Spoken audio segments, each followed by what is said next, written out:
Ovdje vezano za ovaj propis imamo samo razilaženje oko toga što je propisan baš da se kaže gufranek, tvoj oprost, što tražimo oprost od Allaha dželešanu nakon što izvršimo veliku ili malu nuždu. Jedno od tumačenja je sljedeće, a to je da se ovu dovu insan treba da izgovara. Zbog čega? Kaže, zbog toga, znači, smisao toga, pointa, mudrost toga u tome. Kaže, kada izvrši veliku ili malu nuždu, olakša svoje tijelo. Olakša svoje tijelo, pa onda sjeti se, i to priliči da se sjeti težine svojih grijeha. Pa izilazi od toga da je korisno i potrebno da se sjeti težine svojih grijeha, da traži oprost od Allaha dželešanu, pa kao što je olakšao svoje tijelo, da traži oprost od Allaha dželešanu, da olakša svoju dušu od grijeha. To je jedno od tumačenja.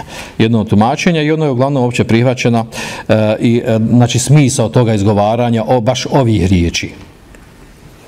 Drugo tumačenje koje navodi Begavi, u stvari prije njega Hatabi, a to je da u stvari da je smisao izgovaranja gufranek zbog toga, kaže, zato što je prilikom vršenja nužde, osoba kad ode vrši nuždu, provede određeno vrijeme prilikom vršenja nužde, 3, 4, 5, 10 minuta, svejedno koliko, i kaže u tom vremenu bio je zauzet od veličanja Allaha dželešanuhu, činjenja zikrullaha, istikvara i tako dalje.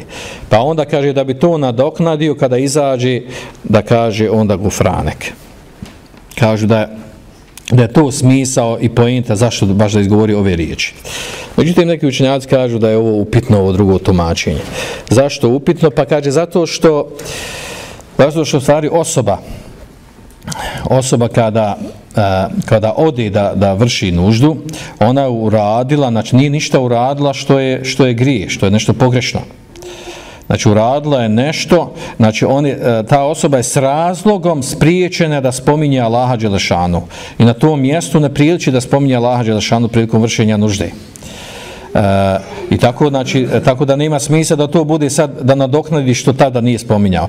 A onda to malo ima i pretjerivanje, ispade da on prije WC samo ilače spominje Allaha dželešanu, samo čini stakfirullah, Allahu ekber, la ilaha illallah, i baš oni 50 minuta, tate zauzelo, pa hajde sad reći gufrani.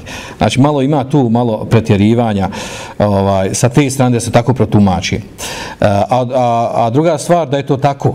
Ako obzirali da je to tako, da zbog toga treba reći gufranek, što je to bio si neko vrijeme zauzet, nisi mogao činiti stikvar i veličati Allaha dželešanu. Onda bi došlo priličnije da to važi za ženu u stanju hajza. Kad ju završi hajz, znači ona u toku hajza ne klanja i ne posti. I onda da ona kada završi hajz, kada se okupa, uzme gusul, da onda ona čini puno istikvar, spominje Allaha dželešanu, da klanjava, da posti, da bi nadokladila ono što nije prije radila.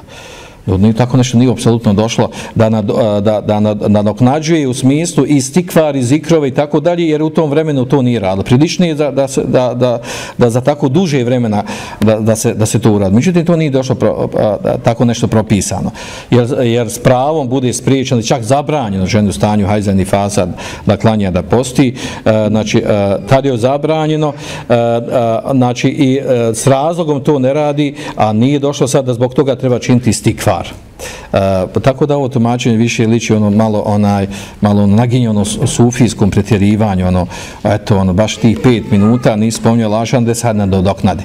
Bliže je ispravnije ono prvo tumačenje, a to je kao što se osoba olakša fizički, bude mu lijepo nakon vršenja velike male nužde, tako isto treba da se olakša od svojih grijeha. Svi ljudi imaju grijehe, treba da se prisjeti svojih grijeha i da se olakša, da traži oprost Allaha, da olakša svojoj duši od grijeha i da čini, da spomine tu riječ gufranek. Dobro.